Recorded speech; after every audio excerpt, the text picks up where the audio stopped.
Hello friends, myself Mr. Sagar Kadlak from Gokhale Education Society's Arts, Commerce and Science College, Jowhar, Department of Zoology.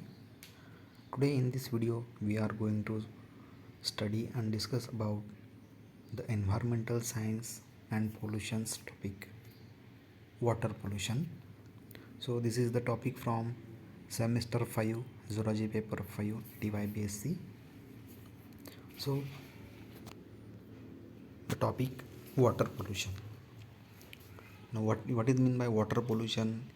It is a mixing or releasing of harmful substances, which may be a physical one or a chemical one, into the water bodies. मतलब क्या होता है कि जो भी harmful substances है, मतलब जो डैमेज करते हैं वाटर के प्रॉपर्टीज़ को, या फिर उसमें रहने वाले माइक्रोब्स को, या फिर प्लांट एंड एनिमल्स सिंपली कहें तो ऐसे सब्सटेंसेस है, तो वो अगर उसमें मिक्स हो जाए तो उस कंडीशन को हम बोल सकते हैं कि वाटर पोल्यूटेड है। अभी यहाँ पे अगर देखोगे कि वाटर में क्या क्या बेसिकली मिक्स होकर वो पोल्यूटेड हो सकता है, तो उसमें है माइक्रोब्स है, वेस्ट मटेरियल है, रेडियो एक्टिव सब्सटेंसेस है, या फिर और भी बहुत कुछ। या फिर अगर समझो कि वाटर में थोड़ा सा गर्म पानी भी मिक्स हो गया तो भी वो पोल्यूटेड हो जाता है, मतलब वहाँ की वाटर बॉडी जो है वो उसका नॉर्मल जो भी हैबिटेट है वो लॉस करती है। ओके, जिसकी वजह से वहाँ पे प्रेजेंट जो भी लिविंग सिस्टम है उसको डैमेज पहुँचता है। Okay, so all plant and animal being expose to the polluted water, वो जो वाटर बॉडीज़ रहती है जहाँ पे पोल्यूशन हुआ है या फिर जिसमें पोल्यूशन है, वो उस पर डिपेंडिंग जितने भी प्लांट्स है एंड एनिमल्स है, सब के सब उस पोल्यूटेड वाटर के कांटेक्ट में आते हैं, उस सराउंडिंग हैबिटेट के। ओके, सो वो अफेक्टेड होते हैं। अभी थर्ड पॉइंट है, exposed animal get affected which causes the several damage to individuals और also to some species level. So ये जो पोल्यूटेड वाटर है उसकी वजह से जो वहाँ पे एनिमल्स है, प्लांट्स है, उनको सेवरल डैमेज या फिर उनको बहुत ज़्यादा हद तक डैमेजिंग होता है। और ये इस तरह से होता है कि वहाँ पे वो स्पेसिफिक इंडिविजुअल का डैमेज हो सकता है, या फिर वो पूरे की पूरी जो स्पेसीज़ है प्लांट की या फिर एनिमल की, वो पूरी की पूरी स्पेसीज़ भी वहाँ पे डैमेज हो सकती है। इतना ज़्यादा वो अफेक्ट वहाँ पे अपना कर सकता है वो पोल्यूटेड वाटर। ओके, अभी एक सिंपल सा यहाँ पे एक एग्जांपल दिया है, Minamata disease. It is a water borne disease.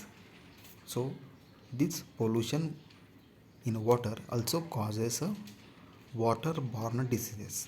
अभी सिंपल सा एग्जांपल यहाँ पे एक मैंने दिया है, मीनामाता। इसके अलावा इसका और भी एग्जांपल्स आप ले सकते हो, जैसे कि इलेफेंटिटिस है, डिसेंट्री है, डायरिया है। ये सिंपल से एग्जांपल्स है कि जो यहाँ पे वाटर जो भी आप कंज्यूम कर रहे हो या फिर यूज़ कर रहे हो वो अगर पोल्यूटेड होगा तो उससे ये डिफरेंट डिफरेंट डिसीजेस हो सकते हैं। सिंपल से अगर और भी एग्जांपल लेने हैं तो जो भी पोल्यूटेड वाटर रहेगा तो उसमें अलग से प्रोटोजोन्स वहाँ पे बढ़ते रहेंगे, और वो भी अगर हमारे यूज़ में कांटेक्ट में आएगा तो उसके वजह से भी हमें डिसीज़ होते हैं। स्किन डिसीज़ भी हो सकते हैं या फिर इंटरनल डिसीजेस भी हो सकते हैं। ओके, तो ये ऐसा ही जो भी पोल्यूटेड वाटर है उसका एक सिंपल सा इफ़ेक्ट है, ये हम ऐसे बेसिकली समझ सकते हैं। अभी अगर देखोगे तो ये जो वाटर है ये अलग अलग लेवल पर पोल्यूटेड हो सकता है। This water get polluted at different different 3 levels: surface level, ground level and marine level. अभी सरफेस लेवल में क्या हो सकता है, जो भी पॉन्ड्स है, लेक्स है, रिवर्स है, ये अभी रेनी सीज़न चल रहा है तो वो हरे भरे पूरे भर चुके होंगे। तो उस एरिया में अगर पहले जब वो ड्राई थे या फिर रनिंग नहीं थे तो उसमें अगर पोल्यूटेंट्स वहाँ पे गिरे हो या फिर डाल दिए गए हों तो अभी वो जो भी वाटर वहाँ पे आएगा तो उसमें वो इजीली मिक्स हो जाएंगे। तो ये सिंपल से पॉन्ड्स, लेक या फिर जो भी रिजर्वायर है स्टोरेज है वो सब वहाँ पे इफ़ेक्टिव हो जाएगा, जो कि ग्राउंड के सरफेस पे है। ओके, उसके बाद है ग्राउंड वाटर, जो भी वेल्स है, ट्यूबवेल्स है, या फिर अंडरग्राउंड वाटर जो भी यूज़ किया जाता है अलग अलग जगह पे अलग अलग पर्पज़ के लिए। तो सपोज़ उस लेवल तक भी वहाँ पे पोल्यूटेंट जाता है। आपने अगर देखा होगा बहुत सी जगह पे वाटर एब्सॉर्प्शन यूनिट बिठाए गए हैं, या फिर जैसे हम बोलते हैं कि जो भी रेन वाटर है वो एक जगह पे कलेक्ट करके उसको गड्ढे में ग्राउंड में वो एब्सॉर्ब हो सके, रिलीज़ हो सके, ऐसा उसका प्लांटेशन वहाँ पे किया गया होता है। एक पूरा की पूरा वो सिस्टम वहाँ पे मॉडिफाइड किया होता है। तो अगर ये ऐसा वाटर ग्राउंड के अंदर जाएगा कि जिसमें भी पोल्यूटेंट मिक्स हो जाएगा, तो वो डेफिनेटली जो भी अंडरग्राउंड वाटर है उसको वो डिस्टर्ब करेगा, या फिर उसका पोल्यूशन वहाँ पे हो जाएगा इजीली। तो ये सिंपल सा है ground water pollution and marine water. Marine water means जो भी समुद्र है, सीज़ है, तो वो वहाँ पे पोल्यूटेड होते हैं। अभी ये कैसे, एक सिंपल सा एग्जांपल अगर हम यहाँ पे डिस्कस करें, तो जब भी हम बीच पे जाते हैं या फिर ऐसे ही कभी नाव में जाते हैं, कहीं लेक हो या फिर रिजर्वायर हो, एक सिंपल सा एग्जांपल लेंगे तो जाते टाइम पे बहुत से टूरिस्ट आपने देखे होंगे या आप खुद होंगे कि जाते टाइम पे आप कुछ भी आपने खाने की चीज़ें कुछ, या सॉफ्ट ड्रिंक के जो भी चीज़ें हो, या फिर आपके पास जो भी पेपर रहेगा, वेस्ट प्लास्टिक रहेगा, वो जाते जाते चलते चलते कहीं पे भी आप इजीली फेंक देते हो। ओके, तो ये जो भी है वहाँ पे पोल्यूशंस करता है। उसके अलावा अगर चलते चलते आपका कपड़ा कहीं पे फट गया हो, आप वो या फिर टूट गया हो, आपके पास कुछ मटेरियल है सॉफ्ट हार्ड प्लास्टिक वाला हो या फिर कपड़े वाला हो, अगर टूट गया फट गया तो आप वो फेंक देते हो वहीं पे, ना कि उसको उठा के डस्टबिन में डालते हो। जहाँ पे आपको वो डैमेजिंग लगा आप वहीं पे उसको छोड़ देते हो, या फिर आपके सन ग्लास टूट गए आप वहीं पे उसको छोड़ देते हो। आपके पास अलग कुछ है ऐसा मटेरियल की जो यूज़ एंड थ्रो के यूज़ से हिसाब से होता है, वो भी आप वहाँ पे आराम से रिलीज़ करते हो, छोड़ देते हो वहीं पे। तो ये जो भी है वहाँ पे अगर बीच पे रह जाएगा तो वो सिंपल सा उस सी के अंदर चला जाएगा और दैट कॉजेज द पोल्यूशन। उसके अलावा बहुत से एक सिंपल सी चीज़ें है कि तैरते टाइम पे अगर आपके हाथ में रिंग्स है, वॉचेस है, या फिर हैंड बैंड्स है, कुछ भी ऐसा फैशनेबल मटेरियल आपके हाथ में है, तो वो वहाँ पे क्या होता है, ईज़िली अगर रिलीज़ हो गया तो वो वहीं पे छूट जाता है। आपके पास छुट्टे कॉइन्स होंगे, अगर वो भी आप वहाँ पे गलती से गिरा दिए गए तो वो भी वहीं पर रह जाते हैं, और that after some time causes the pollution in that area.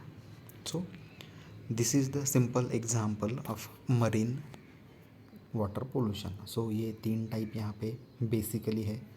उसके बाद है 2 टाइप्स जो डिपेंडिंग है पॉइंट सोर्स या फिर non point source. Depending on source these are the 2 types. Source के हिसाब से पॉइंट सोर्स मतलब होता है कि जहाँ से डायरेक्टली जो भी वेस्ट है वो वहाँ पे वाटर बॉडीज़ में रिलीज़ किया जाता है। सिंपल से बोला जाए तो जैसे हमारे यहाँ पे नगर पालिका हो या फिर म्यूनिसिपल कॉरपोरेशन है, जो भी वेस्ट या फिर गटर बाहर जाता है सिटी के, तो वो सीधा सीधा कुछ भी एक रिवर हो या फिर नाला हो बड़ा सा, तो उसमें रिलीज़ किया जाता है पूरा की पूरा वो वेस्ट वाटर। उसको प्रोसेस किए बिना ही वहाँ पे छोड़ दिया जाता है। तो जहाँ पे वो छोड़ा जाता है that is the point source, मतलब ये सीधा सीधा वहाँ पे रिलीज़ होता है। एंड नॉन पॉइंट सोर्सेस मतलब क्या है कि छोटे छोटे पोल्यूटेड मटेरियल्स इधर उधर गिरे हुए हैं और वो बाद में ऐसे कलेक्ट हो के अलग अलग जगह से वाटर बॉडीज़ तक आ रहे हैं। So that is called as the non point sources. So ये है 2 type depending on source water pollution. उसके बाद अलग अलग और भी टाइप्स है कि जो वो पोल्यूशन वहाँ पे बढ़ाते हैं। अभी ये पहला है सीवेज। सीवेज अभी आप जस्ट हमने बोला कि वो डायरेक्टली कलेक्ट होता है और वो बाद में छोड़ा जाता है। अभी उसमें क्या होता है कि उसमें माइक्रोब्स पलते हैं, वेस्ट मटेरियल रहता है बहुत सारा, हमने कुछ खाया पिया होगा या फिर छोटे मोटे पार्टिकल्स रहते हैं खाने के, वो आराम से बेसिन के थ्रू वहाँ पे निकल जाते हैं।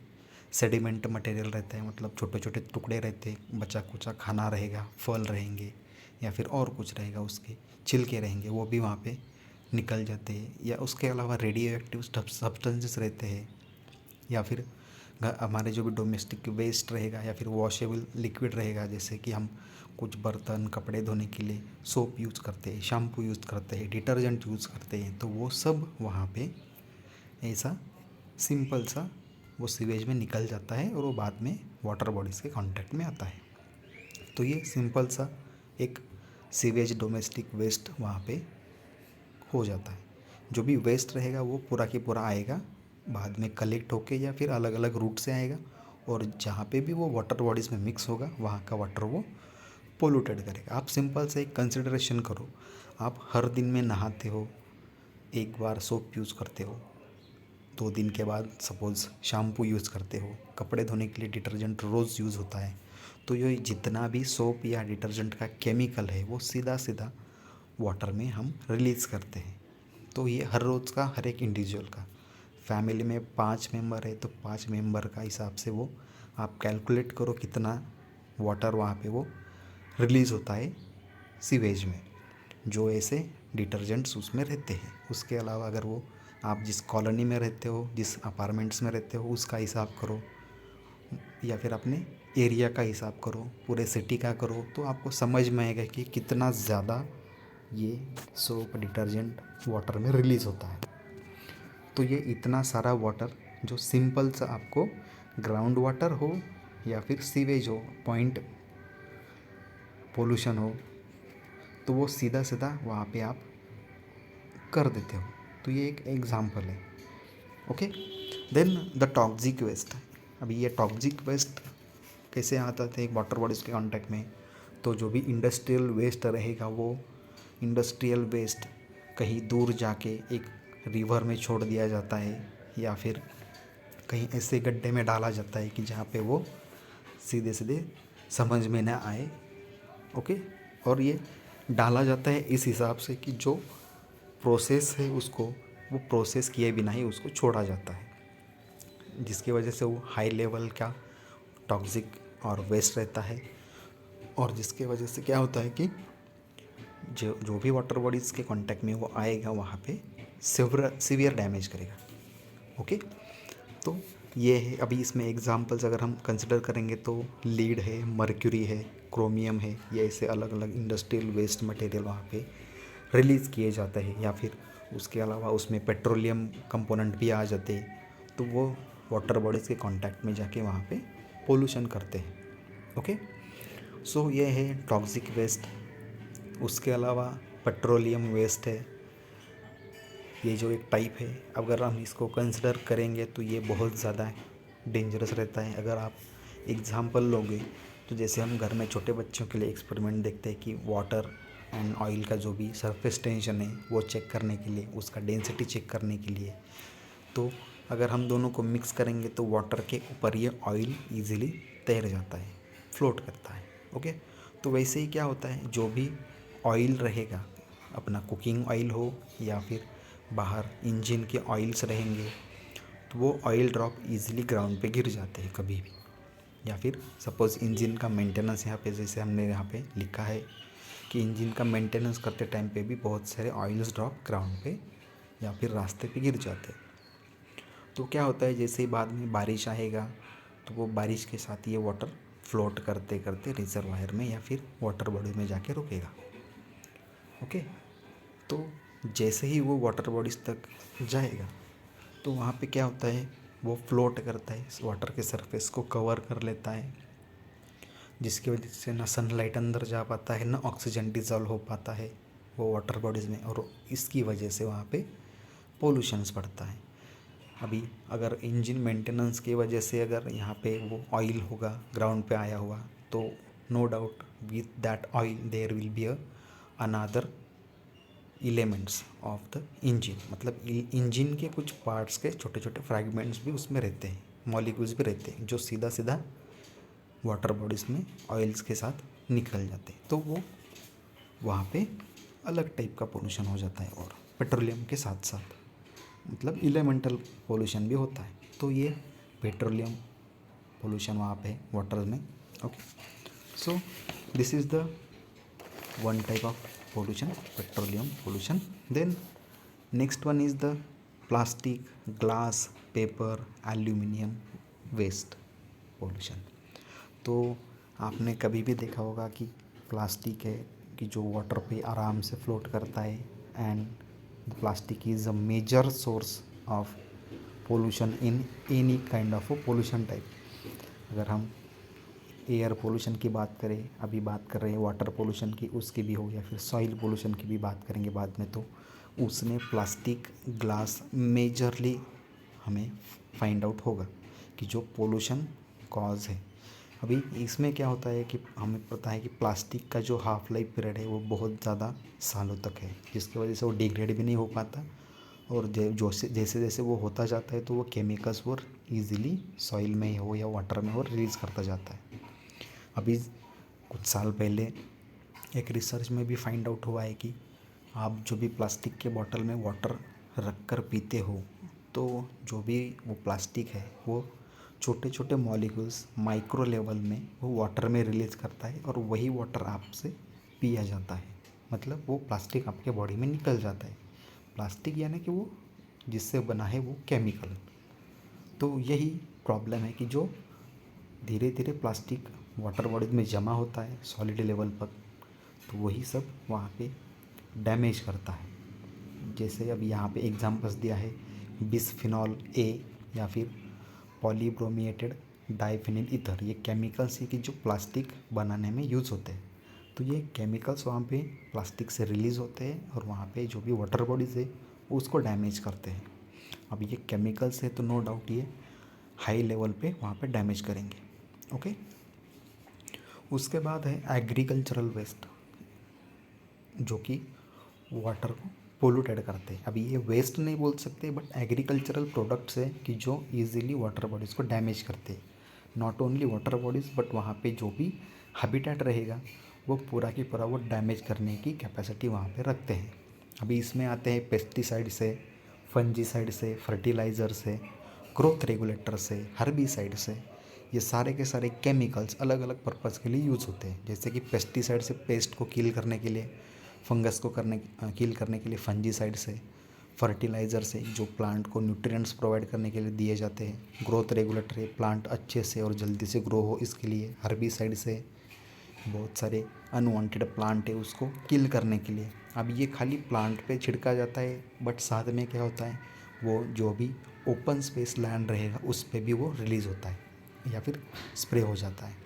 और बाद में जैसे ही वो वाटर के कांटेक्ट में आएगा तो विथ वाटर ये मूव होके वाटर बॉडीज़ तक निकल जाता है या फिर ग्राउंड में सीधा सीधा निकल जाता है, जो कि ग्राउंड वाटर भी पोल्यूटेड करता है. अब ये जो केमिकल्स है पेस्टिसाइड्स में हो, फंजीसाइड्स में हो, ग्रोथ रेगुलेटर में हो या फिर हर्बिसाइड्स में हो, तो वो हाईली कॉम्प्लेक्स लेवल के बने हुए होते हैं, जिसके वजह से वो जो उसका पेस्टिसाइड हो, फंजीसाइड हो या फिर हर्बिसाइड रेगुलेटर का रोल हो वो वहाँ पे प्ले करते हैं वो प्लांट के अंदर जाके या फिर इंसेक्ट या फंगस के अंदर जाके.